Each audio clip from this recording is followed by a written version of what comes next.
19 years, 14 doctors. Not one of them found the answer. Elena Cross ran a $3 billion biotech empire from a wheelchair. And the world had grown so accustomed to that fact that no one questioned it anymore. No one asked why. No one looked twice. No one, that is, except the man who had no business being there at all. He was not a doctor. Not anymore. He was a single father in a gray uniform pushing a hand truck through the door of her penthouse office, delivering a box that didn't matter. He looked at Elena for 6 seconds. Then he said the one thing that 19 years and 14 specialists had never said. And from that moment, nothing stayed the same. Keep watching. Because what happened next changed everything neither of them knew they were still waiting for. The fog had not lifted since before dawn, and Marcus Hale did not own a proper coat for it.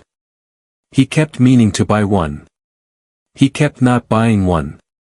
The detail belonged to a longer list of small things he had stopped maintaining after Claire died. The kind of list a person accumulates when survival replaces living, and the margin for anything extra simply disappears. He pulled his delivery van into the loading dock of the Ashcroft Biotech Tower at 7:30 in the morning, cut the engine, and sat for 4 seconds longer than necessary. Just 4 seconds. Then he climbed out. The cargo was straightforward, a sealed case of laboratory documentation hardware, a portable diagnostic monitor, and its calibration accessories, ordered through a third-party procurement vendor and routed to the executive floor. Marcus loaded them onto his hand truck, checked the delivery manifest, and wheeled through the service entrance. The building was cold, the way expensive buildings are always cold. Aggressively climate-controlled, as if the temperature itself were a statement of consequence. He rode the freight elevator to the 41st floor. His boots were clean, but not new. His uniform was pressed the way a man presses a uniform when he irons at 5:15 in the morning before waking an 8-year-old boy who refuses to eat breakfast without his father sitting across from him, the small disciplines, the ones no one notices but that hold a life together the way mortar holds stone. The assistant who met him at the elevator was a woman in her late 30s, composed, precise in the way people become precise when they have spent years managing someone important. Her name was Renata. She led him down a corridor of pale concrete and glass toward the main office without offering conversation, and Marcus followed without requiring it. He had been inside rooms like this before. He remembered the particular quality of silence in rooms where decisions with large consequences were made, a silence that had weight to it, that pressed lightly on the chest. He recognized it the way a man recognizes the smell of a hospital even when there are no hospitals nearby, through a memory that lives in the body and not the mind. Elena Cross did not look up when he entered. She sat behind a desk that was wide and dark and covered in layered documents, her pen moving across a margin note with the focus velocity of someone for whom interruption was simply not a category of experience. The wheelchair was matte gray, custom-framed, positioned with the precision of a piece of office furniture rather than a medical device. She wore a charcoal blazer, collar open, hair pulled back, the reading glasses she had pushed halfway down her nose giving her the look of someone who had already decided what everything meant before you opened your mouth. Marcus set the case down. He pulled out his delivery scanner and waited for the confirmation prompt. While the device processed, his eyes moved. Not deliberately, not with professional intent. They moved the way eyes move when a person has spent 7 years training himself to observe without touching, a reflex that does not turn off simply because the license that sanctioned it has been set aside in a drawer. He saw the angle of her right hip relative to the seat cushion. He saw the position of her feet on the footrests, left flat, right slightly drawn back. He saw the way her left wrist adjusted when the air handling shifted the top page of her stack a few millimeters. He saw the small involuntary flex of the right calf, barely visible, almost nothing. The kind of movement that appears in exactly 0 cases of structural paralysis and in nearly every case of something else entirely. 6 seconds. Then, low and almost to himself, the words came before he consciously chose them. Your right foot is pulling back. Elena Cross looked up for the first time. The silence that followed was not hostile. It was the silence of a person who has heard something so precisely unexpected that the ordinary social mechanisms for responding to it simply do not activate. Her pen stopped. She looked at him, not at his uniform, not at his scanner, not at the case, at him. Marcus held her gaze for 1 second, then looked back at his scanner. The confirmation prompt had appeared. He pressed accept, tore off the receipt, and set it on the corner of her desk. "Have a good morning," he said. He was back in the elevator before either of them fully processed what had just happened. But the words had already landed, and the room, though it looked exactly the same, was not. Marcus did not think about it on the drive back to the depot. He thought about Theo's school lunch. He had packed the wrong crackers, the plain ones his son tolerated instead of the cinnamon ones he loved. He thought about the physical therapy copay due by Friday, and the way the numbers never quite lined up the way he arranged them in his head. He thought about the stack of mail on the kitchen counter, one envelope he recognized by its return address and had not yet opened. He had been not opening it for 9 days. He picked Theo up at 3:15, and the boy ran to him the way he always ran, backpack swinging, shoelaces untied, with the particular unguarded velocity of a child who has never once doubted that someone will be waiting at the gate. He climbed into the front seat and told Marcus about the drawing he had made in art class, a woman in a chair with big wheels. The teacher had said people in wheelchairs could do anything. And Theo had thought about that the whole afternoon and decided it was probably true, but that it was also probably still hard, and that it was important to know both things at once. Marcus looked at the drawing. The woman in the chair had dark hair and a gray dress and was smiling in the tentative way children draw smiles when they are trying to be kind. He did not say anything.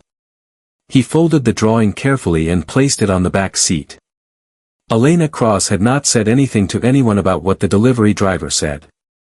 Not to Renata, not to her attorney, not to Julian Vance when he called at noon to review the board agenda. She had simply continued her day with the focused efficiency she had built over nearly 2 decades into something so practiced it resembled armor. But efficiency requires full attention, and her attention was no longer fully available. That evening, alone in her private bathroom, she looked at her right foot for a long time. She had not looked at it this way, not studying it, not watching it, in years. The doctors had always done the looking. She had learned to be looked at rather than to look. She had learned, somewhere in the years of appointments and assessments and careful explanations of what could not be explained, to be the subject of inquiry rather than its source. She watched the foot. Nothing dramatic happened, but after 5 minutes of stillness, she thought she felt, imagined, perhaps, a faint pull in the back of her calf. She told herself it was nothing. She called Renata at 9:40 that night. "The delivery driver from this morning," she said, "the one who brought the lab equipment. I need his full name and service identification." Renata was quiet for a moment. "I'll have it in the morning." "Tonight, please." By 10:30, a file sat open on Elena's screen. Marcus Aaron Hale, 34 years old. Prior occupation, attending physician, neurology, Union General Hospital. Licensed through the previous year, renewal lapsed. Research background, 7 years. Functional neurological disorder, psychogenic non-epileptic presentations, conversion spectrum conditions.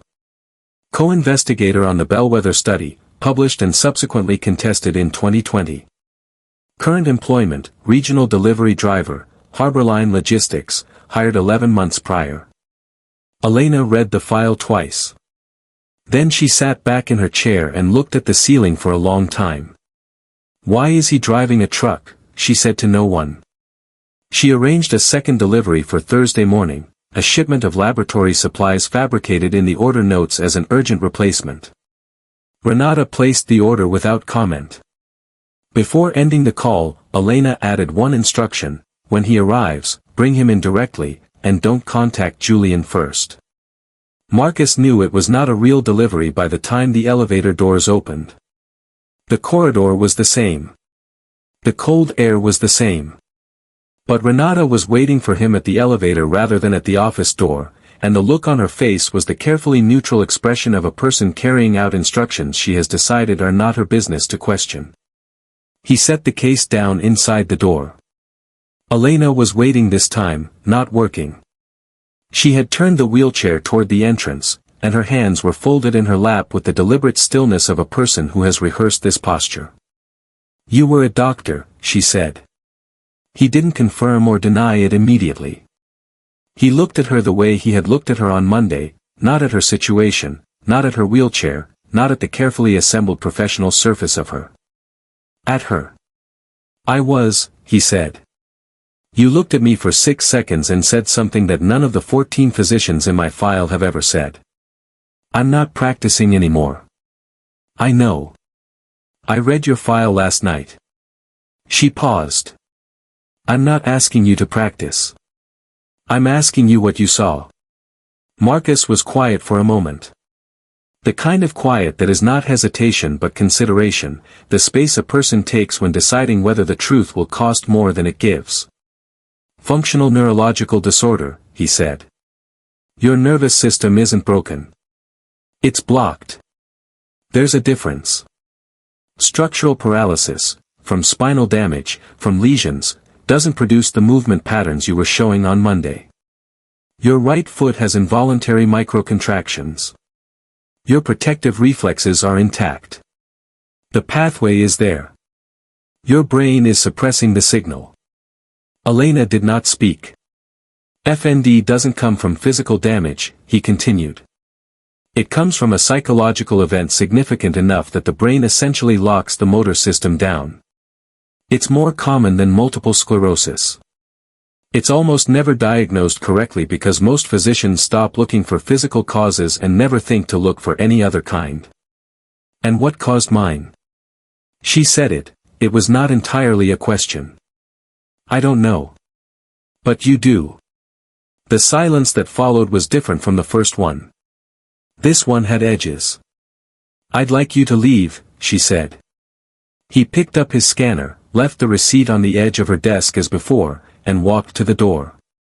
He paused there, not turning around. "The treatment doesn't require me," he said. "It requires you to say something out loud that you've never been allowed to say." Then he was gone. She did not sleep that night either. She was 13 years old when it happened. A sailing trip off the coast, the last week of August, for days before her father's birthday. She had been the one to suggest the outer channel, the one with the current everyone said to respect but no one really feared. She had been the one who said it would be fine, that the wind wasn't too strong, that they were both good enough sailors. Her best friend's name was Josephine Reed, and Josephine had gone with her without hesitation, because Josephine always went with her without hesitation, because that was the nature of their friendship and the particular cruelty of that kind of loyalty. Josephine did not come back to shore. Elena had not said her name to anyone in many years. Not in the way that matters. Not in the private language of unfinished grief, not with the weight of the real thing attached to it. She had said it in medical contexts, traumatic event at 13, witnessed fatality, close personal relationship. She had said it as data. She had never said it as love. She had never said, "I am sorry, Josephine. I am sorry I asked you to follow me somewhere I should not have led you." Julian Vance had been a fixture in her professional life since she was 21, when she inherited the chairmanship of Ashcroft Biotech following her mother's death and found herself in possession of an empire she had not yet learned to run. He had appeared at exactly the right moment, as certain people do, with competence and calm authority and a kind of organized care that a grieving young woman in a wheelchair found genuinely indispensable. He had helped her build the Medical Advisory Council. He had coordinated the specialist referrals. He had been present at every consultation, every reassessment, every quiet moment of disappointment when a new protocol produced no progress. For 19 years, Elena had called this loyalty. She had not, until now, considered a different word for it. The documentation she requested from Renata arrived in 4 separate file folders: original medical records, intake notes, progress evaluations, treatment summaries. Elena spent an evening going through them with the same focused precision she applied to quarterly board reviews. And what she found arranged itself into a pattern, the way patterns always do once you know what shape you are looking for. 3 separate points in her treatment history where documented motor improvement had been followed within 2 weeks by a change of physician or a revision of treatment protocol. Not dramatic changes, subtle redirections. 1 handwritten note in a margin, not Julian's, an assistant's. JV requested file review before next session. JV was Julian Voss Vance. She placed the folders in her desk drawer and locked it. The call from the logistics company came on a Friday. Marcus's supervisor used the word suspension in the same flat tone used by people who deliver bad news that is not their own. There had been a complaint. A client had reported inappropriate contact with a residential executive. Pending review. The wording was careful, legal, the kind of language that causes maximum damage with minimum traceable cause. Marcus listened to the full message standing in his kitchen while Theo ate cereal at the table behind him. He set the phone down. He stood at the counter for a moment. Then he turned around, sat down across from his son, and asked if he had remembered his library book. Theo had not remembered his library book. This was a manageable problem. Marcus was grateful for it. Renata told Elena about the suspension on a Monday morning, in the same breath as the overnight legal summary and the board calendar revision. Elena stopped her at that item. Renata repeated it. Elena asked who had filed the complaint. Renata said the name on the form was false, a shell entity associated with a private legal coordination firm that Julian Vance had retained for consulting purposes 4 years prior. Elena said nothing for a moment. Then, get me the original personnel file from Harbor Line, and clear my 11 o'clock. Julian appeared in her office at 11:10, unscheduled, which was itself unusual. He wore his concern the way he wore his suits, tailored, composed, leaving no visible seam. He sat across from her and spoke with quiet care about the importance of professional boundaries and the legal exposure of accepting informal medical contact from an unlicensed practitioner. He said the word protect 3 times. He said her name 4 times. He did not once ask how she was feeling. Elena looked at him, really looked, not with the practiced deference of 19 years of manufactured gratitude, but with the eyes of a person who has just read the same document twice and understood it both times. Thank you, Julian, she said. I'll take it under advisement. He left satisfied. He should not have been. It was a Tuesday when Theo arrived at the Ashcroft building by accident, which is to say the accident was entirely predictable to anyone who knew him. Marcus had brought him along to the lobby to collect a signature for the personnel dispute, a standard clearance form that required in-person confirmation, and the boy had waited approximately 5 minutes before deciding that waiting was not something he was currently interested in. The lobby of the Ashcroft Tower was large and pale and largely empty at that hour, and Theo explored it with the systematic curiosity of a child who treats every new space as a problem to be fully understood. He found the side corridor. He found the elevator that had been propped open for a facilities delivery. He found, when the elevator doors opened on the 3rd floor, a woman in a gray wheelchair waiting to board. They looked at each other. Theo did not show the mixture of pity and discomfort that adults typically produced in this moment. He looked at Elena with the open, direct attention of a person who has not yet learned to pretend he doesn't see what he sees. Do you want to stand up? Theo asked. Elena opened her mouth, closed it. Everybody wants to, she said finally, quietly. Theo considered this. My dad wants to do lots of things he can't do yet. But he says you just have to start by remembering why you wanted to. He thought for another moment. He says remembering is the hard part. The doing part comes after. Elena was very still. Marcus found Theo 30 seconds later, slightly breathless, his hand truck abandoned in the lobby. He saw the two of them in the corridor, his son looking up at Elena Cross with his uncomplicated directness, and Elena Cross looking back with an expression he could not immediately name. Not the controlled professional surface he had seen before. Something older than that. I'm sorry, he said, reaching for Theo's hand. He doesn't stay where you put him. He told me something, Elena said. Her voice was different. Not softer exactly, but less armored. He said the remembering is the hard part. Marcus looked at his son. Theo was not paying attention to either of them. He had discovered a crack in the floor tile that he found interesting. He gets that from me, Marcus said, though he explains it better. Elena looked at him for a moment. I need you to not give up, she said. I know what Julian did. I know why. And I'm not ready to stop. Marcus was quiet. I'm not practicing. I know. Come back Wednesday. Not here. Renato will send you an address. Bring nothing. Just come. Theo looked up from the floor tile. Can I come too? Elena almost smiled. It was the first time in a very long while that a smile arrived without being consciously assembled. The address was a fourth-floor apartment 2 blocks from the tower, Renata's personal residence, offered without explanation and accepted without one. It had a good window and a clear space of floor between the couch and the wall, and that was all the space they needed. The first Wednesday, Marcus talked about nothing medical. He asked about Josephine. Elena gave him single sentences at first, the abbreviated biography of grief that a person produces when she has spent 19 years compressing something too large to carry into the smallest possible form. Marcus listened the way he had once listened to patients, without interruption, without the forward lean of someone waiting for their turn. He simply received what was offered and waited for the next sentence to arrive on its own. By the end of the hour, she had said Josephine's full name 4 times.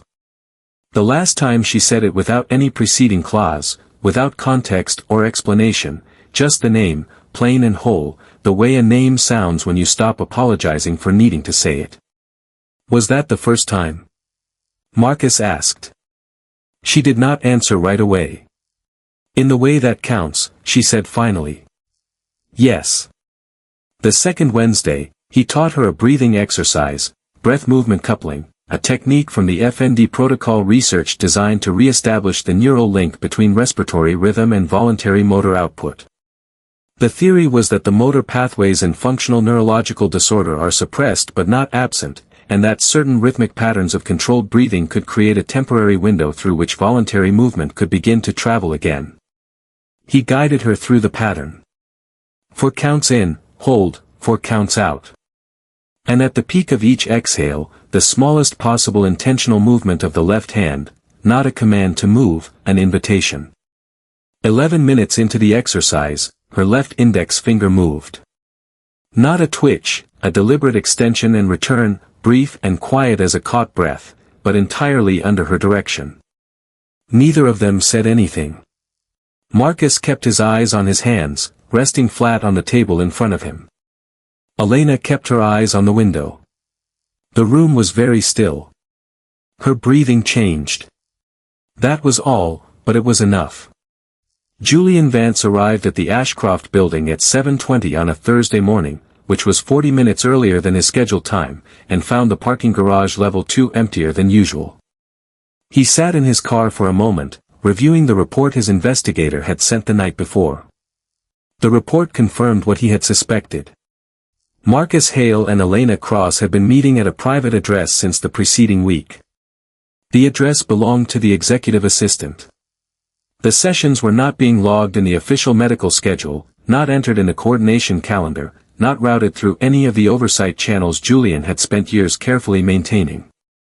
He understood what this meant, not immediately, but with the gradual cold clarity of a man who has built a position on someone else's limitation, and now sees the foundation beginning to shift. He had not done it out of malice in the beginning. That was the truth he returned to when he needed to. He had done it out of the ordinary human instinct to be needed.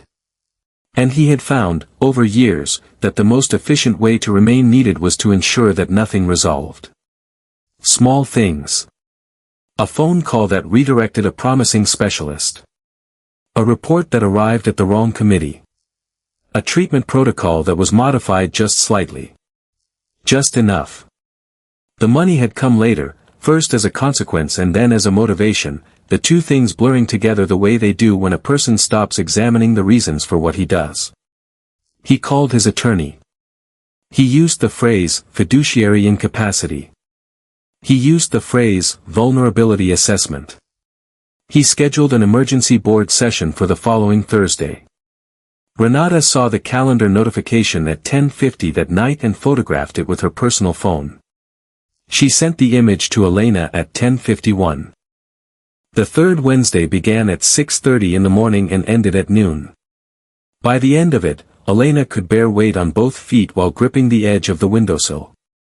Not walking, not standing unassisted, but the transfer of weight, the physical fact of the floor pressing back against the soles of her feet, was real, and it was hers. She did not celebrate. She sat back in the wheelchair, closed her eyes, and was quiet for a long time. Marcus sat across the room and gave the quiet what it needed. Nothing but space. "Tell me about your wife," she said. He was surprised by the question, though he probably should not have been. He told her the important things, the ones that fit in a few sentences. Claire, 3 years ago.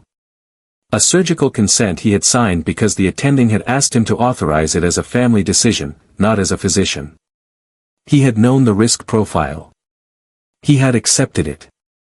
She had not made it through the surgery. He had not been in a medical context since. "You treated me," Elena said. "But you haven't treated yourself." Marcus looked at the window. "No," he agreed. "The license renewal," she said. "The envelope. You've been not opening it." He didn't ask how she knew. She had simply read him the way he had read her, with enough patience and enough care for what was actually visible rather than what was presented. "It requires a declaration of current practice intent," he said. "And you haven't decided." "Not until recently."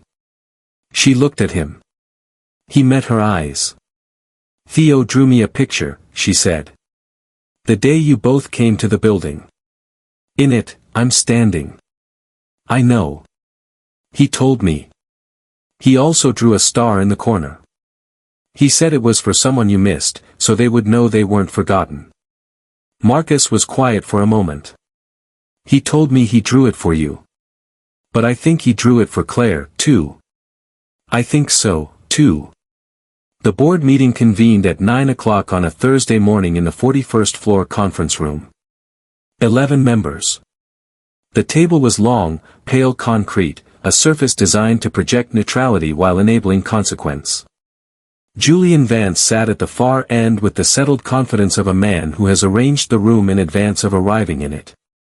He had the proposal in front of him, 7 pages, formally bound, requesting a temporary independent assessment of the CEO's decision-making capacity following, as the language read, documented exposure to an unlicensed medical practitioner with potential undue influence concerns.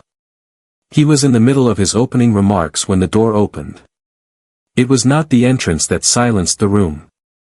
It was the absence of the wheelchair. Elena Cross stood in the doorway with one hand resting lightly against the frame. The contact was minimal support, not dependence. She wore navy and gray, her posture steady, her expression the controlled, deliberate thing she had spent a career constructing, but that now, for the first time, had something underneath it that was not armor but ground. She walked to the head of the table slowly, not performing the slowness, simply moving at the pace her body offered. Each step was real, and each step was hers. She sat down at her chair. The wheelchair was not in the room. No one spoke for a long moment. She opened the leather folder she had placed on the table before the meeting began. She had arrived 35 minutes early. "I've been looking forward to this meeting," she said, "because it's the last one Julian will attend in this building." Julian's composure held, though something in his jaw shifted. "Elena, I understand this is an emotional. The original medical records." She slid a stack of documents to the center of the table, acquired directly from the managing archive, without routing through the advisory coordination office. Which is to say, without Julian's office. She slid a second set alongside it. The version submitted to this board's health assessment committee over the past 14 years. There are 3 material discrepancies. I've marked them. She placed a third document at the edge of the table. A printed research paper. The Bellwether Study, 2020. A peer-reviewed paper demonstrating that functional neurological disorder, when accurately diagnosed, has a recovery rate above 55% with appropriate intervention. Julian coordinated the filing of a contested review that delayed the paper's acceptance in 2 major journals for 10 months. During that time, none of the physicians in my care were shown the study. Julian stood. You are not in a state to. The financial disclosure. Renata, standing near the door, pressed a key on her laptop. The projection screen at the end of the room illuminated a chain of internal communications, time-stamped and formally formatted. 16 years of consulting fees from Carrington Reeve Pharmaceutical Management, a firm whose revenue model depends on long-term neurological treatment protocols. $1.4 million total, received through a private advisory arrangement. Julian Vance's name is on every transfer authorization. The room was very quiet. Julian's voice, when it came, was low and careful. This is a fabricated attack from someone whose judgment has been compromised by. I'm standing. Elena said it simply, without force, just the fact of it. For the first time in 19 years, I'm standing. Would you like to explain to this board how that represents compromised judgment? He did not sit back down, but he did not speak again. The board chair, a quiet woman named Osei who had occupied her position for 8 years without controversy, primarily by being the last to speak in any room, cleared her throat and asked Julian to excuse himself, pending an independent review. She used the word pending in the way people use it when they mean permanent. Julian left the room. He left the building an hour later. Marcus was in the hallway when the board session ended. He had not been invited. He had not asked to be. He had driven Theo to school at 7:45, watched him run through the gate with his backpack swinging, and then driven across the city and ridden the elevator to the 41st floor and sat down on a chair in the corridor and waited, because it was the only thing available to him, and it was enough. He was still wearing his jacket, not the delivery uniform, just a jacket, navy and worn at the left cuff, when the conference room door opened. Elena crossed the corridor toward him without the chair. Her pace was still measured, but each step landed with something that had not been there before. Not performance, not proof, just the quiet, ordinary weight of a person moving through the world on her own terms. He stood up. She stopped a few feet from him. Neither of them spoke for a moment. I'm sorry about what Julian did to your suspension, she said. That's been resolved. I know. I resolved it.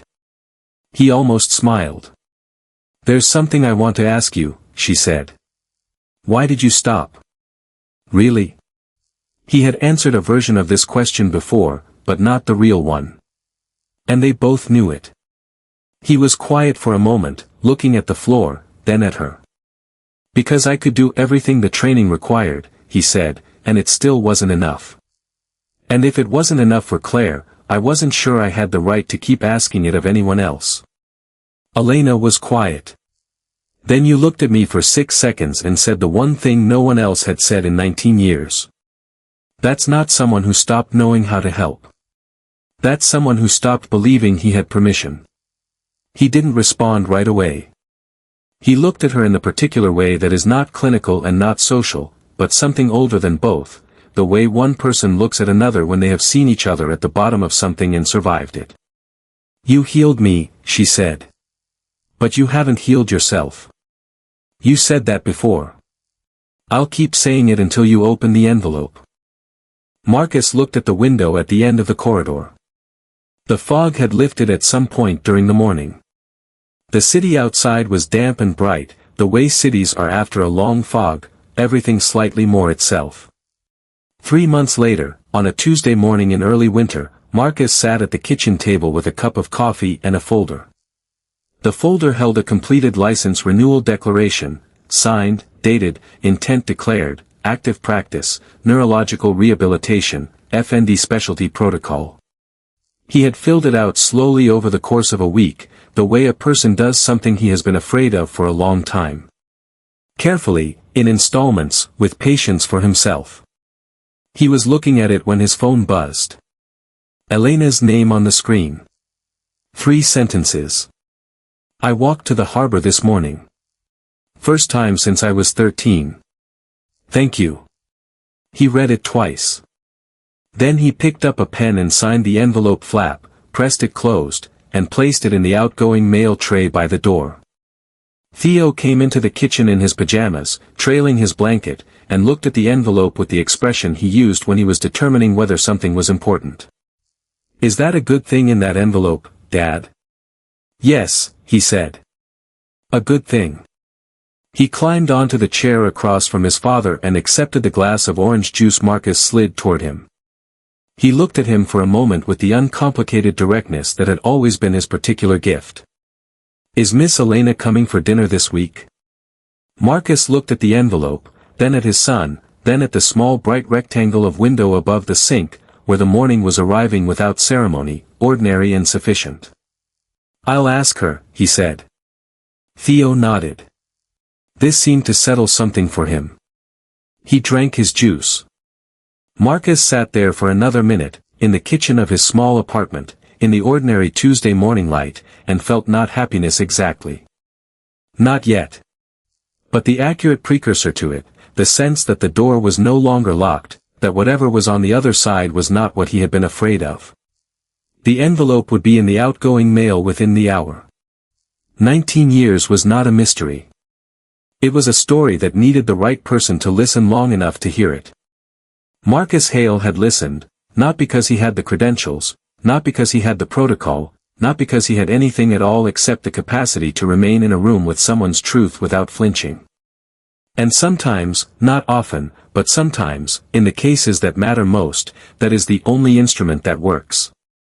He had walked into her office with a hand truck and a case and 6 seconds of attention. She had stood up and walked out of a room that had held her for 19 years. Neither of them had done it alone. That was the part that mattered. That was the part that would still be true tomorrow.